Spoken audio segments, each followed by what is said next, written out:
أعوذ بالله من الشيطان الرجيم. بسم الله الرحمن الرحيم. رب زدني علما.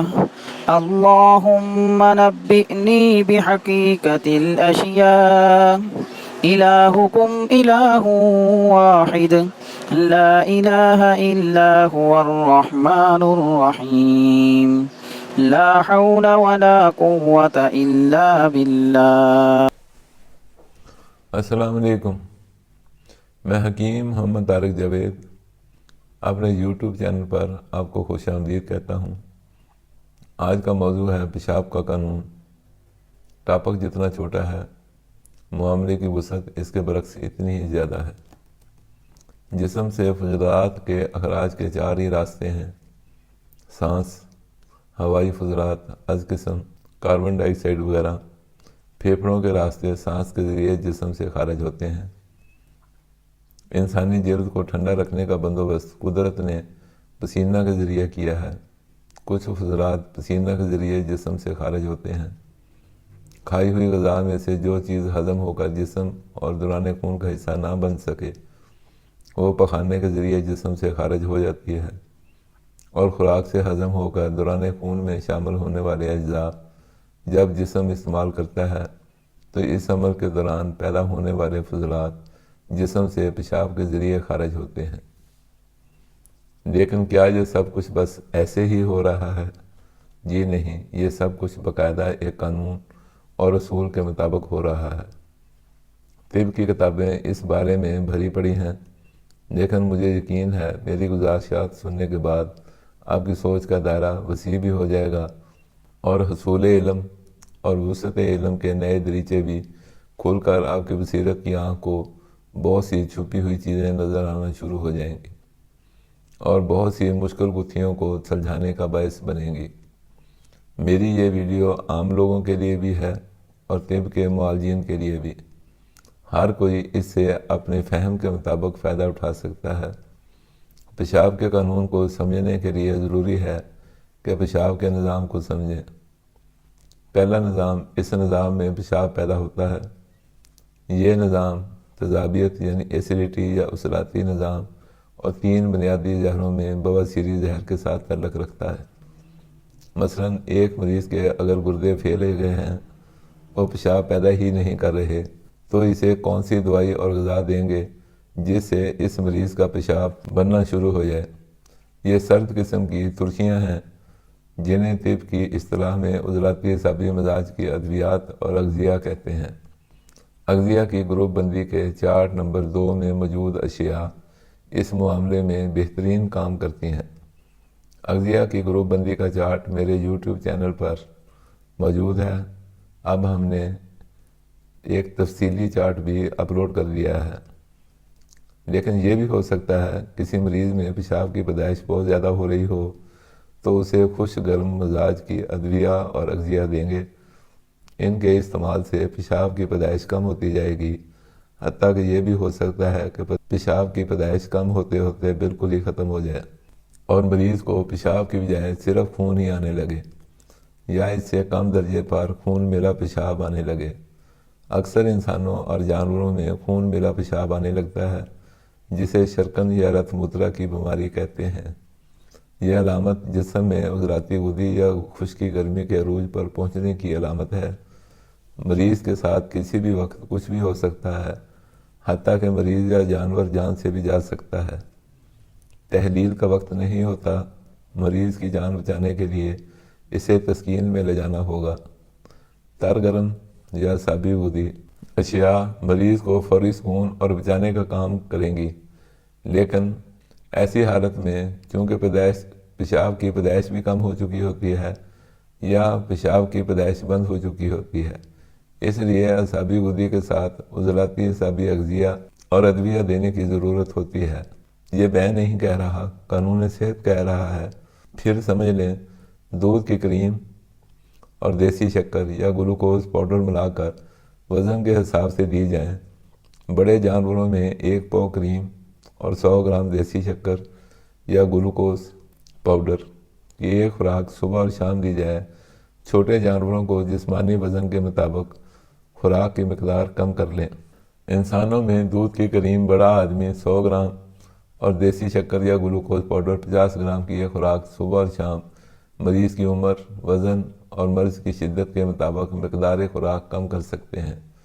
لیکن چونکہ مریض کی پیشاب کی پیدائش بھی کم ہو چکی ہوتی ہے، اس لیے درخت پیپل کے پتے، چھال یا اس کی داڑھی گھوٹ کر ساتھ دی جانی ضروری ہو جاتی ہے۔ پیپل کے استعمال سے پیشاب کی پیدائش فوراً شروع ہو جاتی ہے۔ اغذیہ کی گروپ بندی کے چارٹ نمبر 2 کی اشیاء، جن میں پکی چاٹی کی لسی اور لیمو شامل ہیں، بہترین کام کرتے ہیں۔ سمجھنے والی بات یہ ہے، حیوانوں اور انسانی جسم میں پیشاب کی پیدائش دل کے ساتھ منسلک ہے۔ اگر عضلات کا تعلق اعصاب یعنی دماغ اور اساسیت یعنی الکلی کے ساتھ قائم ہے یا قائم کر دیا جائے، دوسرے لفظوں میں عضلاتی اعصابی تحریک کو جتنا بڑھاتے جائیں گے، پیشاب کی پیدائش اتنی ہی بڑھتی جائے گی، اور عضلات کا تعلق غدد کے ساتھ جتنا بڑھتا جائے گا، پیشاب کی پیدائش اتنی ہی کم ہوتی جائے گی۔ اب یہ طبیب کی حذاقت ہے، وہ مریض کے عضلات کے تعلق کو اعصاب اور غدد کے ساتھ کس طرح قائم کرتا ہے اور اس اعتدال کو قائم رکھنے میں کس طرح کامیاب ہوتا ہے۔ پیشاب کی پیدائش تو سوتے جاگتے، کام کرتے ہوئے، آرام کرتے ہوئے 24 گھنٹے زندگی بھر جاری رہتی ہے، لیکن پیشاب مثانے میں جمع ہوتا رہتا ہے۔ پیشاب کو جسم میں روکے رکھنے کا کام غدد کے ذمہ ہے، اور اس کا تعلق بنیادی زہروں میں سوزاکی زہر کے ساتھ تعلق رکھتا ہے۔ غدد کا مزاج گرم خشک سے گرم تر تک ہے۔ اگر غدد کا تعلق عضلات سے قائم ہو جائے تو جسم یا مثانہ میں پیشاب کی سٹوریج بڑھ جائے گی، یعنی غدی عضلاتی تحریک میں پیشاب مثانہ میں سٹور ہوتا جائے گا، اور یہ نظام گرمی خشکی کے تحت کام کرتا ہے۔ ہو سکتا ہے مریض میں غدی عضلاتی نظام پیدا کرنے کی ضرورت ہو، یا مریض میں غدی عضلاتی نظام کو غدی اعصابی میں بدلنے یعنی گرمی تری کا نظام لانے کی ضرورت ہو۔ مریض میں غدد کا تعلق عضلات کے ساتھ جوڑنا ہے یا غدد کا تعلق اعصاب کے ساتھ جوڑنا ہے۔ اگر غدد کا تعلق اعصاب کے ساتھ جوڑیں گے تو اپنی ضرورت کے مطابق پیشاب جسم میں روک کر فالتو پیشاب جسم یا مثانہ سے خارج ہو جائے گا۔ لیکن پیشاب تو فضلہ ہے، اس کا مثانہ یا جسم اور خون میں رکے رہنا کوئی اچھا عمل نہیں، اس لیے غدد کا تعلق اعصاب کے ساتھ جوڑے رکھنا ایک اعتدال کو جسم میں قائم رکھنے کے لیے ضروری ہے۔ غدد کا کام جسم میں موجود نمکیات اور چکنائیوں یعنی سالٹس کے زیر اثر جاری و ساری رہتا ہے۔ اس مقصد کے لیے اغذیہ کی گروپ بندی کے چارٹ نمبر 4 کی ضرورت ہوتی ہے۔ غدد کا تعلق عضلات سے قائم کرنے اور چارٹ نمبر 5 کی ضرورت غدد کا تعلق اعصاب سے قائم کرنے میں مدد دیتا ہے۔ لیکن گروپ نمبر 4 اور 5 دونوں کا تعلق غدد یعنی نمک یا سالٹس اور چکنائیوں کے ساتھ ہی وابستہ ہے۔ ہر مزاج کی اپنی اپنی چکنائیاں موجود ہیں، ضرورت صرف اس بات کی ہوتی ہے کہ کس وقت کس مزاج کی چکنائی کی ضرورت ہے، یا اس کی ہر قسم کی تمام چکنائیاں بند کرنی ہیں۔ یہ تشخیص اور طبیب کی حذاقت کا معاملہ ہے، وہ اپنے فن اور علم پر کتنی دسترس رکھتا ہے اور علم کو صحت قائم کرنے یا رکھنے کے معاملے میں کس طرح استعمال کرتا ہے۔ اپنی علمی دسترس کو بڑھاتے رہنا چاہیے۔ پہلے دن ہی کوئی ماہر فن نہیں بن جاتا، لیکن کوشش جاری رکھے تو ایک دن ماہر فن ضرور بن جاتا ہے۔ اس ٹارگٹ کو حاصل کرنے میں کتنا ٹائم لگے گا، اس کا انحصار علم حاصل کرنے کی لگن، کوشش اور صلاحیت پر منحصر ہے۔ تیسرا نظام ہے پیشاب کے اخراج کا نظام۔ یہ نظام تیسری انسانی زہر آتشک سے تعلق رکھتا ہے۔ ایک بات سمجھ لیں، سیارے ہوں یا ستارے، زمین ہو یا سورج، انسان ہو یا حیوان، اس کائنات میں کچھ بھی اور کوئی بھی آزاد نہیں۔ ہر کسی پر مختلف چیزیں ایک ہی وقت میں اثر انداز ہو رہی ہوتی ہیں۔ یہی حال انسانی صحت اور اعضائے بدن کا ہے۔ مفرد فعل یا مفرد عضو کا کوئی وجود نہیں۔ یہ سب کچھ سمجھانے اور سکھانے، سیکھنے اور سمجھنے کی حد تک ہے۔ ہر چیز مرکب ہے اور کثیر جہتی اثرات کے تحت کثیر جہتی افعال سر انجام دیتی ہے۔ اللہ تعالیٰ نے ہر چیز کا جوڑا پیدا کیا ہے، خیر اور شر، اچھا برا، فائدہ مند نقصان دہ۔ آپ کسی بھی چیز کو ختم نہیں کر سکتے، لیکن ایک توازن اور جھکاؤ ضرور حاصل کر سکتے ہیں۔ یہ تین انسانی زہریں ہر انسان میں پیدا ہوتی ہیں، یہ اس کی تخلیق کا حصہ ہیں۔ اگر یہ اپنے مقام پر اعتدال میں رہیں، پیدا ہوتی رہیں، ایک سے دوسرے میں بدلتی رہیں، وقت پر جسم سے خارج ہوتی رہیں، کبھی کوئی فرد بیمار نہیں ہو سکتا۔ لیکن ان کا اعتدال اور توازن بگڑ جاتا ہے، کوئی زہر جسم میں رکنے لگتی ہے تو اس میں خمیر پیدا ہونے لگتا ہے، اور یہی خمیر دراصل بیماری پیدا کرنے کا باعث ہوتا ہے۔ آتشکی نظام اساسیت یعنی الکلی اور اعصاب کے ساتھ وابستہ ہے۔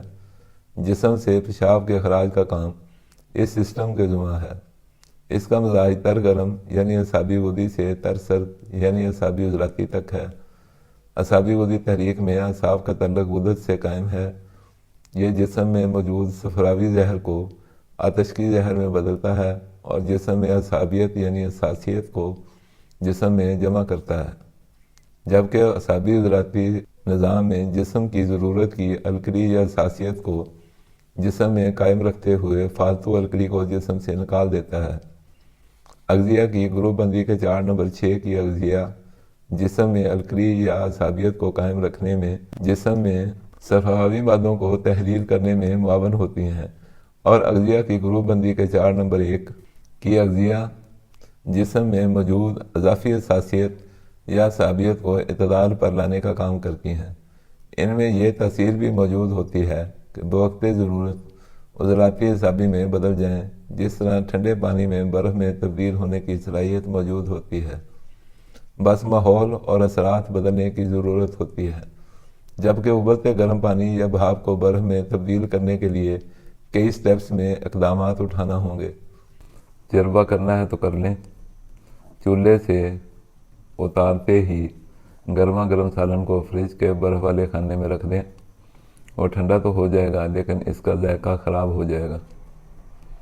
لیکن اگر اس سالن کو چولہے سے اتار کر ٹھنڈا ہونے دیے جائے اور جب نارمل ٹمپریچر پر آ جائے اور پھر فریزر میں رکھ کر بے شک فریز کر لیا جائے، اس سالن کا ذائقہ خراب نہیں ہوگا اور دوبارہ گرم کرنے پر قابل استعمال ہوگا۔ انسانی جسم کے نظامات میں گھریلو خاندانی نظام کی طرح چلتے ہیں۔ مثال سے سمجھیں، کسی کے 6 بچے ہیں، وہ سب بچوں سے یکساں پیار کرتا ہے اور ان کے ضروریات کا خیال رکھتا ہے، تو گھر کا ماحول اچھے طریقے سے چل رہا ہے۔